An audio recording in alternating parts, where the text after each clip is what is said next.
Hey guys, going on here? There's another video that I want to do, and we're going to talk about optimization with campaigns. And this is basically the core business of your campaigns or affiliate campaigns, ad campaigns, or whatnot.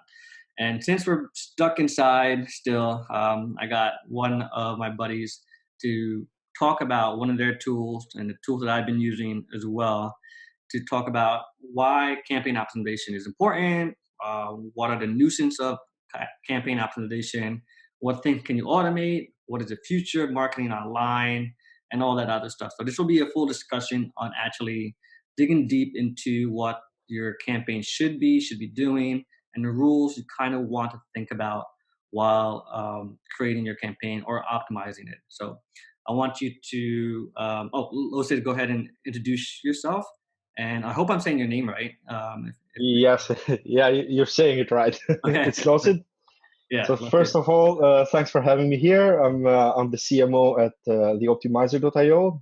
Maybe most of the guys have heard of it already, or may have already played around with the platform. We're in the market for almost 3 years now. Like it's more than 2.5 years from our first beta release, and during this time, we've seen quite a lot of guys having the need to automate most of their campaign optimization stuff, because by the end of the day, you only have 24 hours. So on those 24 hours, you have to sleep, you have to live, you have to take care of quite a lot of things. So definitely, it's something that adds quite a lot of value to your time and efforts on making things work. Yeah, and I totally agree. I mean, this is where, as an affiliate marketer, this is where the creativity comes in and the thought process of thinking, oh, did this creative doing better than creative two? I'm just negative 5% on a one creative. Can I continue spending and will it match my creative one? So this is where the affiliate or marketer have to think about, okay, all these sequence of data points, right? Can I optimize it even more by either increasing CPCs, lowering CPCs, blocking certain widget, turning off certain keywords, etc. And the optimizer, I've been using it past 4 months, I think, or since basically affiliate world, Asia of 2019, and it's been pretty good. I mean, sometimes it worked a little too good where I'm sleeping and it just turned off a bunch of my creatives because it either received too much traffic and then it just decided, hey, it needs to turn off.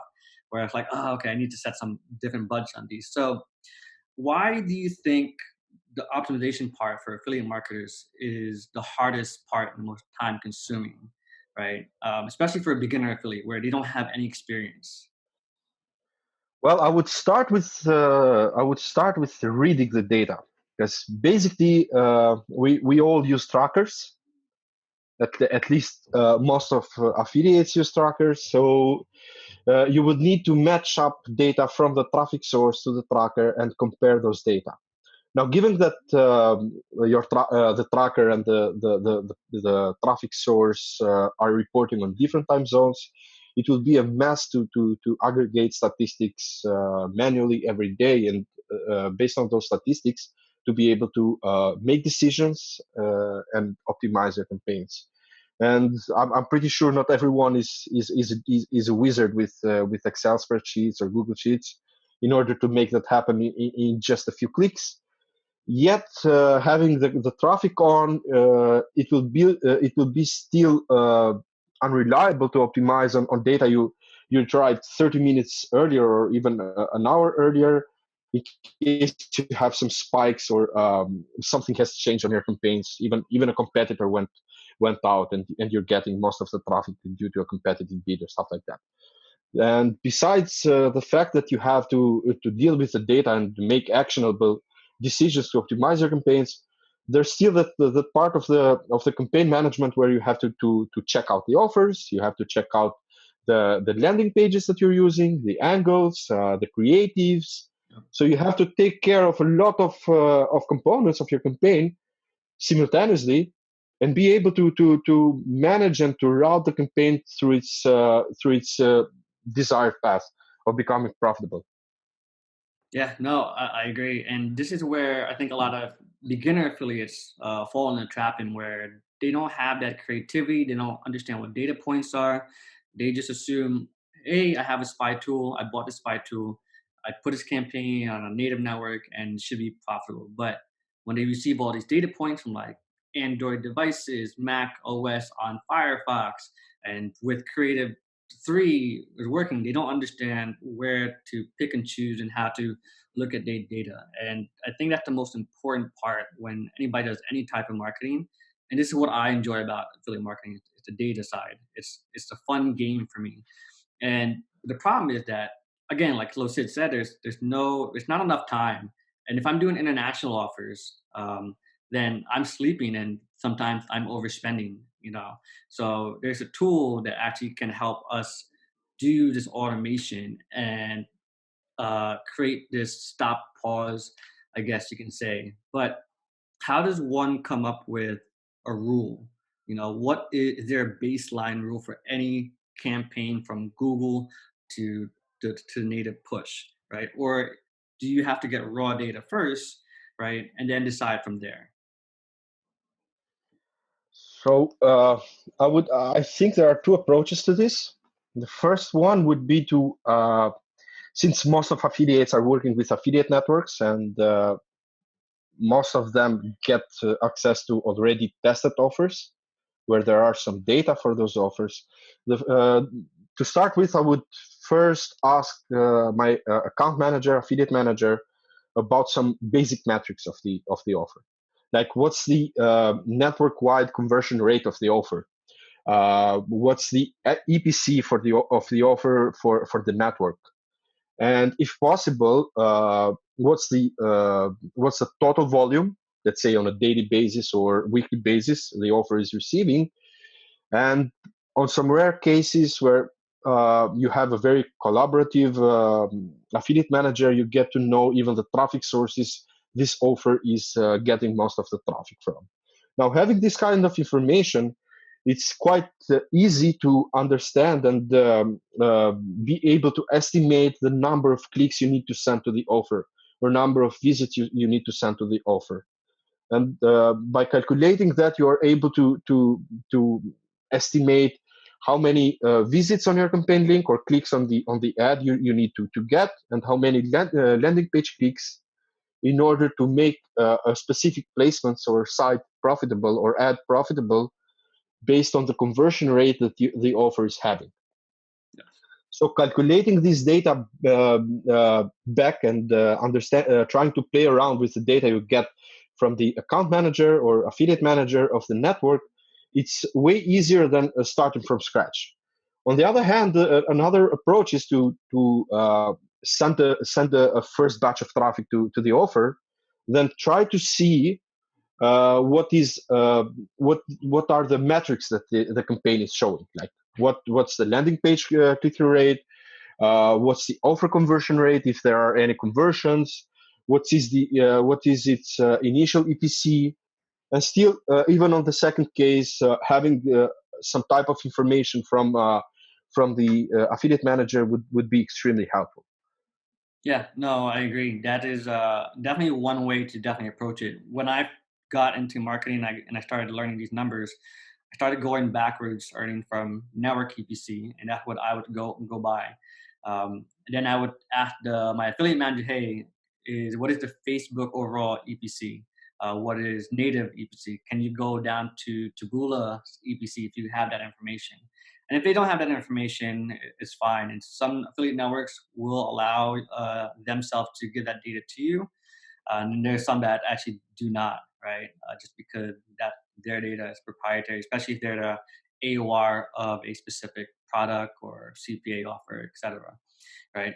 The way I do it now is I actually just spend like $50 and let the data tell me what's going on, and then I try to figure out what the rule base is. I already have set calculators in my Google Sheets where if there is a CPA of $2, it'll tell me what my EPC should be, how many clicks I should get, at what click I should be converting.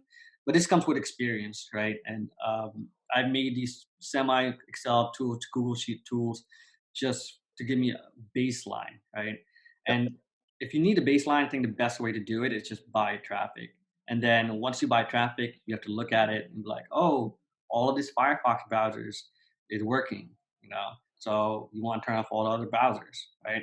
But there's the issue of time again. And if you're running multiple campaigns like I do sometimes and multiple verticals, you just can't concentrate on one niche and then try to optimize on your own. You need either a team or a tool. And with the optimizer, I've been using it, and it actually been working very, very well to a point where sometimes I looked at it and it just works a little too well, you know. So it's pretty cool. So let's talk about that. Let's talk about this tool and this automation and why automation is needed for affiliates. And let's start off with, is a tool automation meant for maybe a beginner affiliate? Right? Would they understand how to use it right away? Well, I would say definitely yes, because when I started out, what Oh, I so ended you ran up, affiliate campaigns yourself too? of course. Oh, nice. That's So good. when I started out a few years ago, what I ended up doing, because it was a big nightmare for me to match data from the traffic source and the tracker using Excel spreadsheets. It was easier for me to run an SQL script on a local database on my PC and match up the data. Mm, Even in that case, I ended up spending spending a lot of time, and even though I was learning, I would still benefit from an automation tool, and I was yet at the first beginning looking at some ways to automate that part, because I was basically looking for specific patterns of traffic and executing the same process over and over again.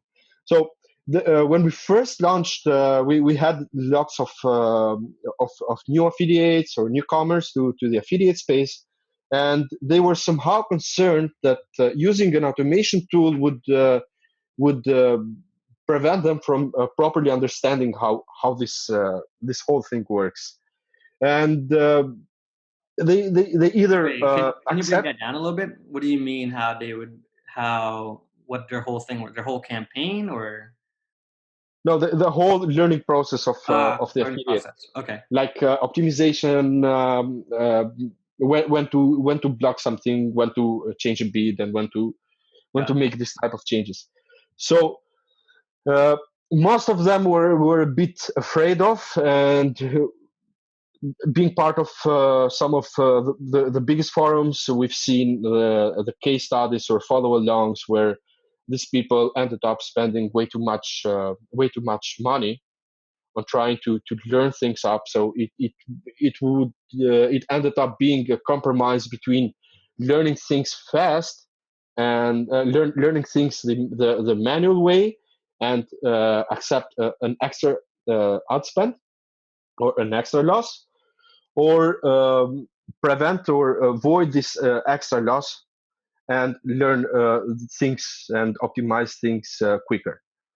Because when you first start, what's most bothering for many people is the technical side. Correct. Like, you have to take care, besides the fact that you need to monitor the data and monitor statistics and stuff like that, you will still need to work on landing pages, coding, variations, and all that kind of stuff. Yep. Now, for one that doesn't have any experience with coding, it becomes it easily becomes an 18 hours out of 24 to work on a campaign. Imagine if you Oh, want to scale up. yeah. Like, if you have an offer that pays out 50 cents, let's say if we're talking about pop traffic, and it pays out 50 cent or $1 a conversion, you're not going to make much money by the end of the day, even if you have a profitable campaign. Mm. Like, you need to have a huge budget on a daily basis, but I hardly doubt any newbie is going to spend $1,000 on a campaign when it's starting out, because even it will go against offer caps, traffic, technical issues, stuff like that. So Yeah. they will stay on the safe side. While on the other hand, it, it, it's just not enough experience to test them out, Hmm.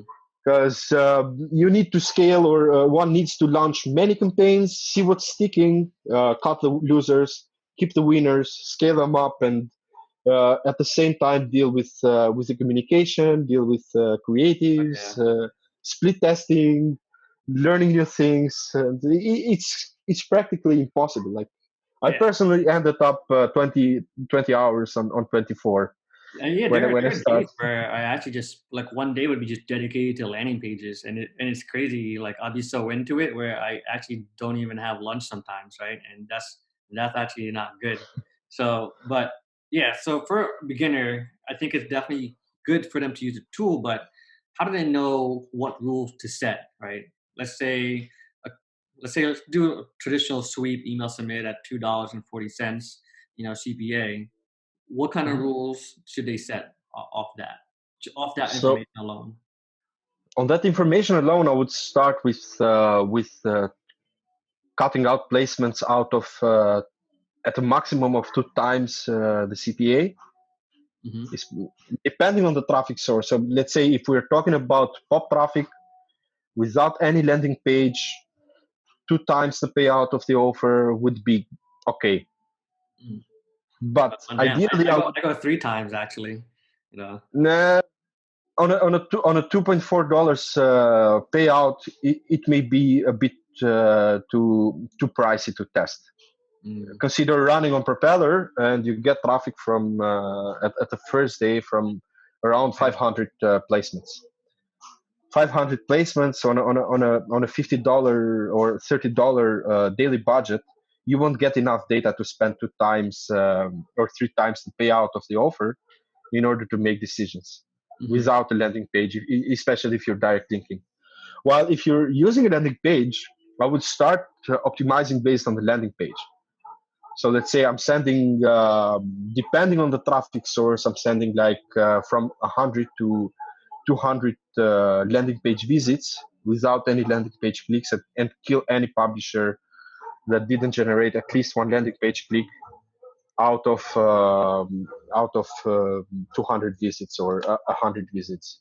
Yeah, for sure. That is definitely important. And what he's talking about is, let's say you have a landing page prior to the email submit, and you get all these impressions, but there's no clicks, right? You definitely want to turn off those site IDs, widgets, sources, targets, whatever traffic are on. They all have different meaning, but typically it's the site ID.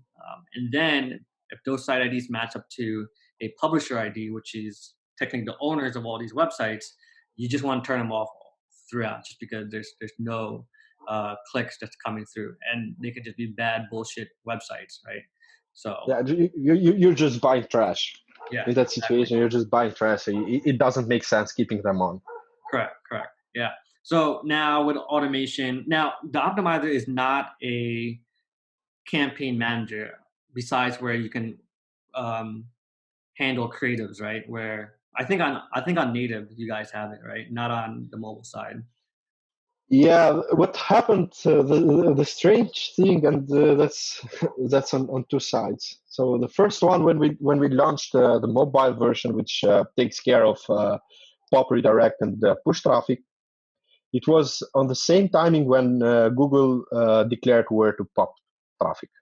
Ah, okay. So there was this huge scare of pop traffic getting out of the market, not being able to run pop campaigns anymore. But it's as of now, it's more than 1.5 year from that period, or maybe even 2 years. That pop traffic is still driving pretty strong, and if we're talking about push traffic, which some call the new pop traffic, Yeah. most of those subscribers and of push traffic came from pop traffic because it was the cheapest way to get people to subscribe to push feeds and be able to monetize that audience. On the other hand, what's happening is that most of the pop sources or push sources are pretty uh, pretty undeveloped in terms of API. Like their API Okay. doesn't allow them to make much more changes compared to what the native traffic sources allow, because they have a more complete technical uh, development of their API system. So Well, I mean, it's not even that. I based on think native also has a really good, strong backend for even like retargeting, you know. So yeah, retargeting as well, but mostly when we're talking about campaign management through third-party tools and platforms like theOptimizer, uh, we need like the system needs a reliable endpoint where to send comments, get reports, acknowledge if the changes were made or not, push a new campaign and stuff like that. Like we wanted to introduce operating system optimization for POPs. mhm.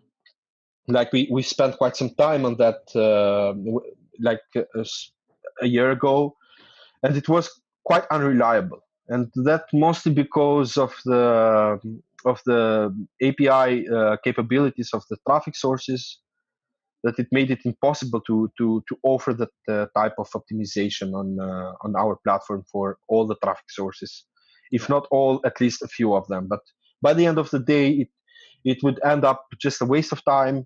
And as you know, developers don't come cheap. Yeah, I know for sure.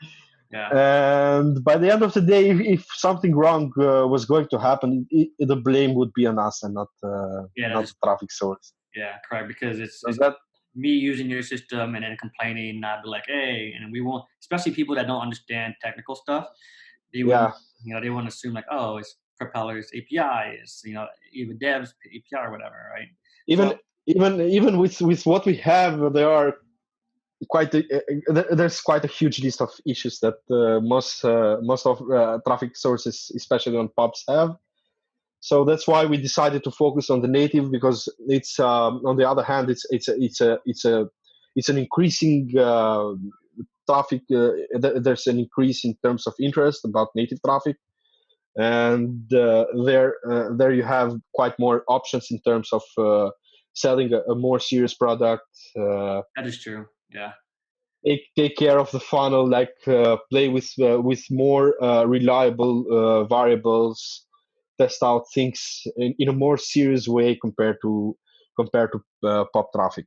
Yeah, and I agree. I think native is going to be like almost like a tier one traffic. I still consider native like a tier two, tier three traffic. Not so much like a pop or push, but incomparable to almost like when Google or Facebook first started their system.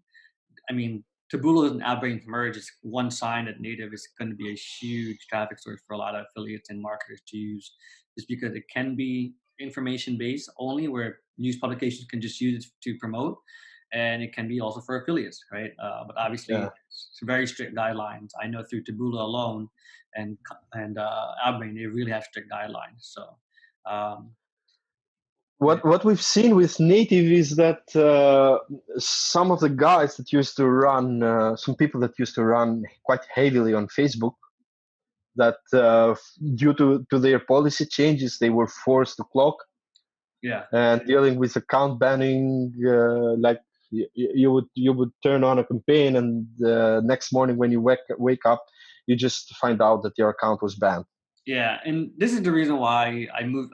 I stay shy away from like Facebook, just because it is too complicated, and I'd rather have. And I do have several accounts still, but I really want to save them for something very very straight, clean. If I'm doing some of these affiliate offers that are a little sketchy, then I definitely go with the pop and push side of things. You know, Yeah, you would need to have a proper brand. Even on those cases, you may get into trouble with Facebook.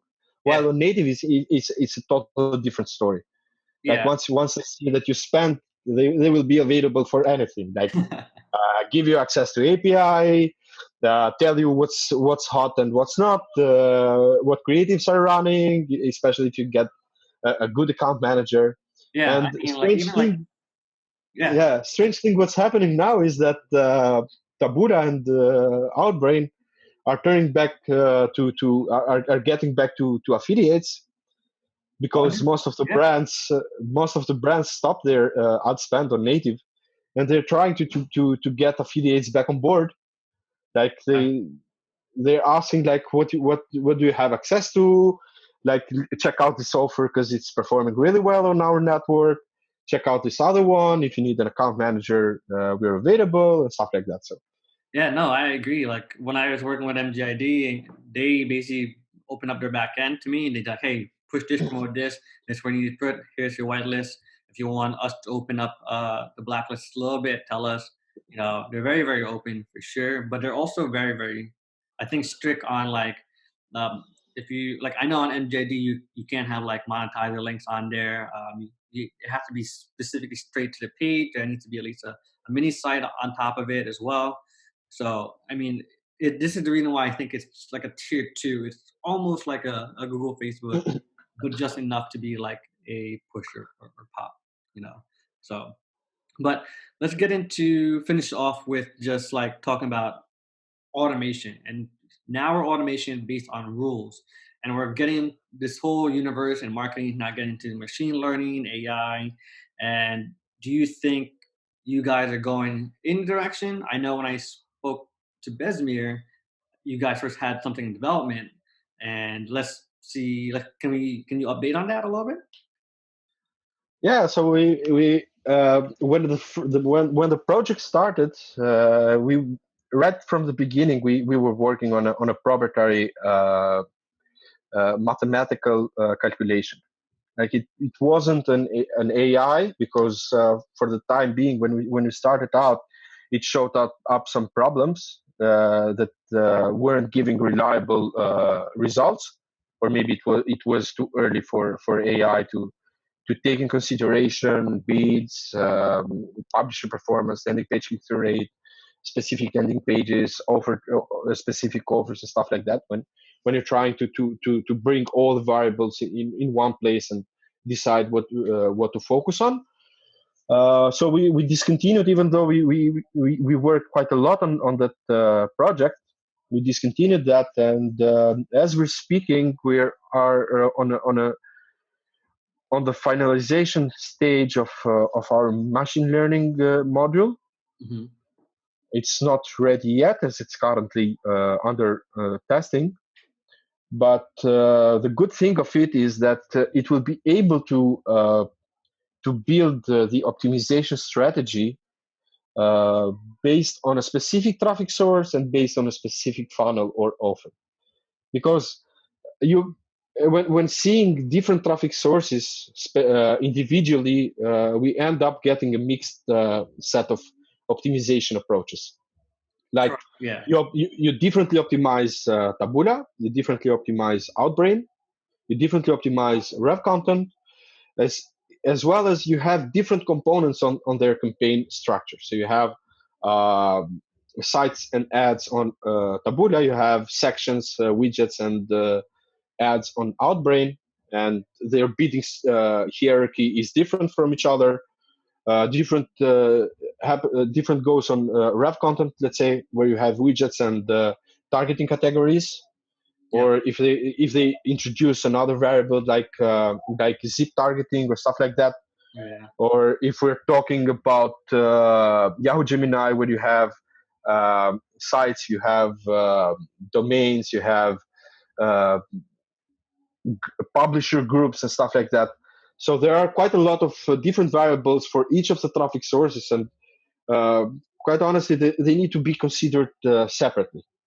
Like Yeah. there's no one size fits all, and that's why we are taking a bit more time into testing out our machine learning auto optimization, which will end up uh, taking out the need of creating rules, even though our users will still have the ability to create rules like they do now. But they will have also the option to turn on the auto optimization after the learning phase, like you do on Facebook. You let the campaign for some time to start its learning stage. Then once the learning stage is over, the system will automatically optimize the campaign. Yeah, no, I agree. Now that's pretty cool that it will do that. And I had something similar in the past that I've had, but I mean, data gets pretty expensive, and paying data scientists is expensive. But with this machine learning and AI for marketing, do you think marketers like affiliates that are doing the CPA offers or doing direct advertising for ad agencies will be of the past, or will it be an assisted AI machine learning with the affiliate or online marketer on hand? Well, I don't think it will set affiliate marketers aside or media buyers whatsoever, because on the same on this at the same time, I don't think there's any service or AI or machine learning out there that's able to write copy as one should, like humanly written copies or content. Yeah, And on that end, like a system or a machine is not able to judge if an ad looks good to a human eye, or if a headline looks appealing or not, or the offer is matching the content is matching the offer, and vice versa. So it will still be quite a lot of room for manual uh, affiliate tasks to be done. hmm, It's just a matter of cutting out the time one spends on managing their campaigns. Because as we know, by the end of the day, the one who's able to scale up campaigns and launch as many campaigns as possible is able to get to those sweet 7 to 8 figures yeah, of profit that everyone is dreaming of. So yeah, and unless you that's also the launch, hardest part, scaling for sure. yeah, So and unless you launch hundreds of campaigns, you won't get there anytime soon. I So mean, I used to have a team used like with 5 marketers to just do creatives on landing page. It was just I mean, for me, it was just a headache to manage people, and let alone looking at my campaigns.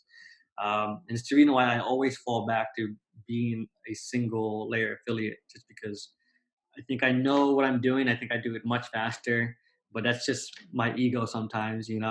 So, but sometimes so it takes more time to explain people what to do than rather do it yourself. yeah, I totally agree. There's sometimes when I get a landing page created from like Fiverr, I'm like, oh no, I kind of want it like this. I told you to look like this, but then they do their own take on it. But so yeah, so that's really it. Thank you for discussing this and automation and why it's needed and the future of AI and machine learning for these rule set marketing campaigns that we do as affiliates. So, Losid, thank you again. If you have any other statements to say, go ahead and say so. Thank you, Jan, for today's interview. Actually, I'm not sure but yeah, you should know already that we have launched a new landing page building tool.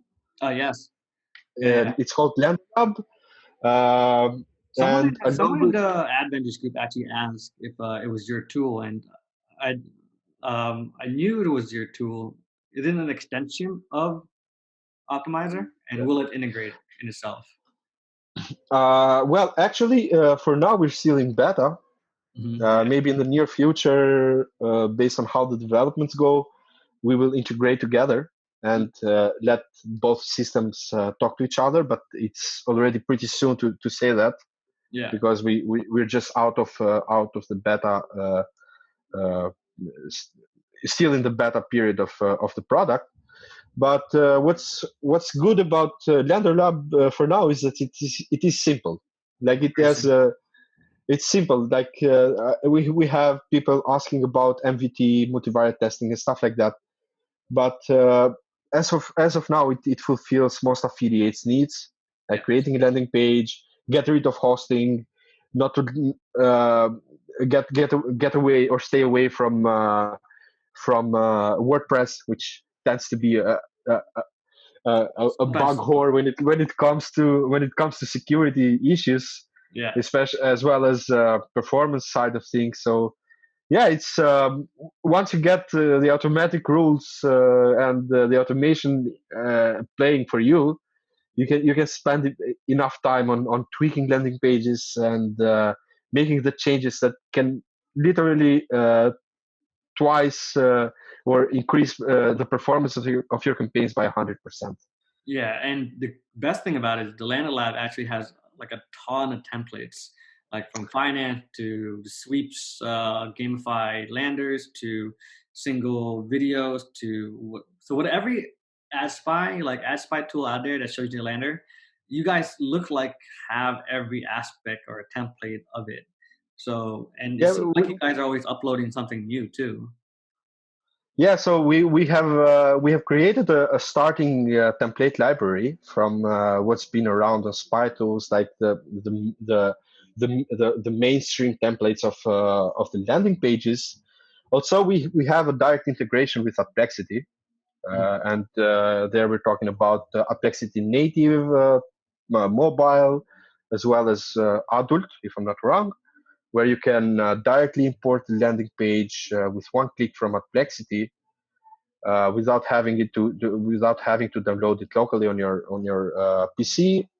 You can edit the code if you need to clean out the mess of other affiliates or any sneaky code pieces of code, as well as change the landing page clicks and tracking links to your own. So it's like a ready to go product for most of affiliates, especially the new ones.